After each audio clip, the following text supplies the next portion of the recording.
In a world where technology is advancing at a rapid pace, a silent revolution is taking place right under our noses. Smartphones, those little luminous rectangles that fit in your pocket, have become extensions of our hands and minds. But while we celebrate the convenience and connectivity they bring, a worrying shadow is cast over the younger generation. Are we inadvertently raising a generation of emotionally fragile children and teenagers, unprepared for the challenges of the real world? The history of humanity is marked by technological advances that have radically transformed our way of living and interacting.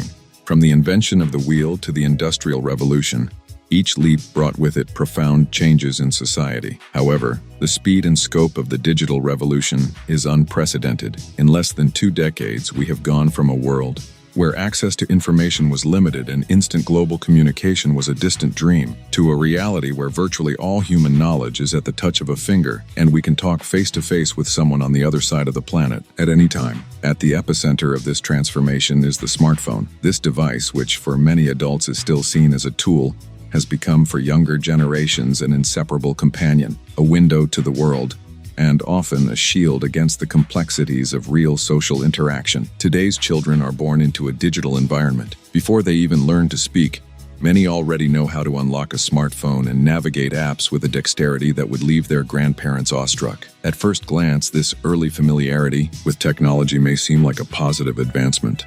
After all, aren't we preparing our children for an increasingly digital future? Wouldn't we be giving them a competitive advantage in a world where technological skills are increasingly valued? The answer, unfortunately, is not as simple nor as optimistic as we would like. Recent studies have shed light on the potentially harmful effects of excessive use of smartphones and other digital technologies on child development. One of these studies, conducted by the University of Calgary, Canada, followed more than 2,400 children for 2 years. The results were alarming. The more time children spent in front of screens, the lower their cognitive development. Essential skills such as language, memory, and attention were negatively affected. But the impact goes beyond cognitive development. The emotional and social aspects of children are also being profoundly affected. Psychologist Jean Twenge, in her book iGen, presents worrying data about the generation born between 1995 and 2012, the first to spend their entire adolescence in the smartphone era. Twenge observed a significant increase in levels of depression,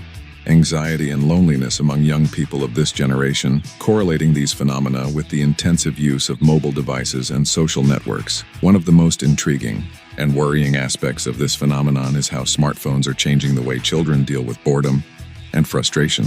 In previous generations, boredom was a catalyst for creativity. When there was nothing to do, children were forced to use their imagination, create games, explore their environment. Today, at the first sign of boredom, many children immediately turn to their devices, seeking instant entertainment. This constant search for quick stimuli and immediate rewards is creating a generation with a low tolerance for frustration. Psychologist Adam Alter, in his book Irresistible, argues that apps and games are designed to provide instant gratification, creating a cycle of addiction. When faced with tasks that require persistence and do not offer immediate rewards, many children simply give up or quickly become frustrated. The playground, once a symbol of childhood and a natural laboratory for social and motor development, has become an empty, silent space in many places. Outdoor play, which involved calculated risk and learning through experience, has been replaced by controlled and predictable virtual worlds. The result? A generation that, paradoxically,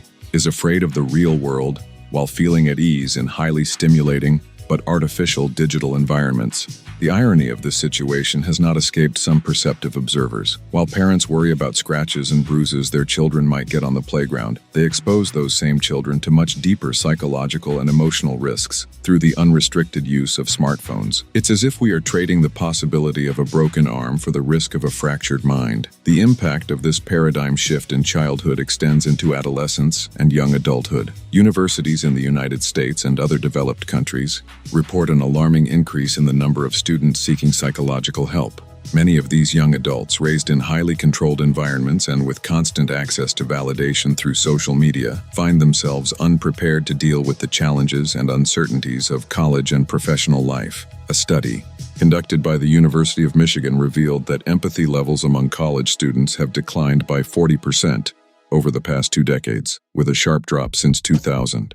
This decrease in the ability to put oneself in someone else's shoes and understand their emotions is particularly worrying in a world that, despite all its digital connectivity, appears increasingly divided and polarized. The issue of privacy and online exposure also deserves special attention. Today's children are growing up in a world where their lives are documented and shared from birth. Well-meaning parents post photos and videos of their children on social media, creating a digital footprint before the child can even give consent. This early exposure can have long-term consequences for these children's identity formation and perception of privacy. Additionally, easy access to age-inappropriate content is a growing concern. The internet, with all its vastness of information and entertainment, does not distinguish between adult users and children.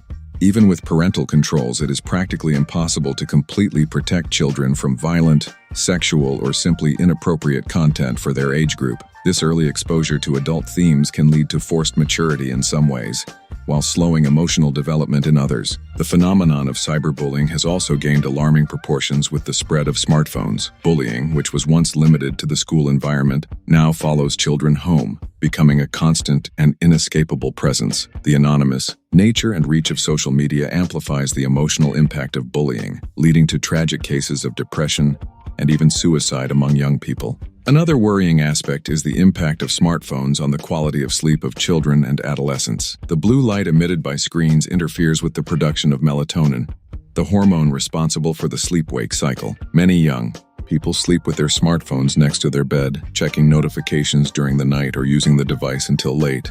The result is a chronically sleep-deprived generation, which affects not only school performance but also physical and emotional development. Reliance on smartphones is also changing the way children learn and process information. Instant access to information through search engines like Google may seem like an advantage, but it is creating a generation that has difficulty memorizing facts and solving problems independently.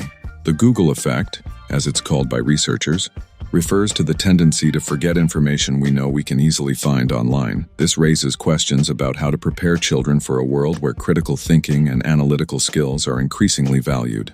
It is important to emphasize that technology itself is not the villain. Smartphones and the internet have brought undeniable advances in terms of access to information, global connectivity, and new ways of learning. The problem lies in excessive use, and without adequate supervision. Many parents, whether out of convenience or lack of knowledge about the risks, allow smartphones to become baby monitors, taking up a disproportionate amount of space in their children's lives. The solution to this dilemma is not simple, nor does it involve a nostalgic return to a pre-digital past. Instead, we need a balanced approach that recognizes both the benefits and risks of technology. Educators and parents need to work together to develop strategies that promote healthy and conscious use of technology. One such strategy involves setting clear limits on the use of electronic devices. Experts recommend creating technology-free zones at home, like the dinner table, and setting specific times for smartphone and tablet use. These measures help create a balance between the digital and real worlds, encouraging face-to-face interactions and non-screen mediated activities.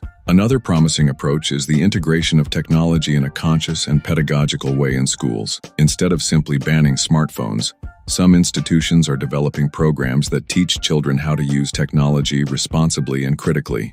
This includes classes on digital citizenship, online safety, and media literacy. Promoting outdoor activities and unstructured play is also crucial. Studies show that time spent in nature has significant benefits for children's cognitive and emotional development. Initiatives such as forest schools and outdoor education programs are gaining popularity as antidotes to excessive screen time. It is equally important for adults to set an example. Children learn by imitation, and if they see their parents constantly glued to their smartphones, they will naturally assume that this is normal and desirable behavior.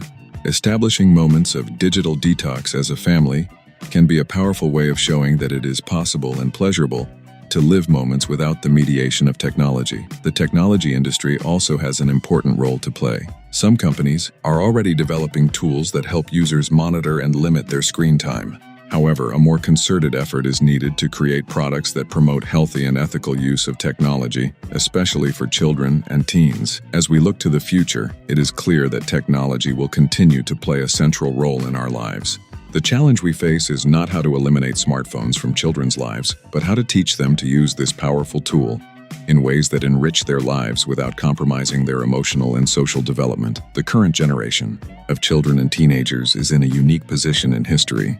They are the first to grow up in a world where the digital and the physical merge in an almost indistinguishable way. The potential for innovation and creativity is immense, but so are the risks. Our task as a society is to ensure that we are raising a generation that is not just technologically competent, but emotionally resilient and socially connected. The path forward requires a delicate balance between embracing the possibilities offered by technology and preserving the fundamental experiences that shape well-rounded, well-adjusted human beings. We need to create an environment where children can safely explore the digital world, but also where they are encouraged to disconnect, face real challenges, deal with boredom creatively, and develop meaningful relationships outside of screens. Ultimately, the question is not whether smartphones are destroying our children, but how we can use this technology in ways that enrich their lives without compromising their development. The answer to this challenge will shape not just the future of a generation, but the future of society itself. What is at stake is no less than the nature of the human experience in the digital age. It is up to us to ensure that, amid all the technological advances, we do not lose sight of what it means to be truly human.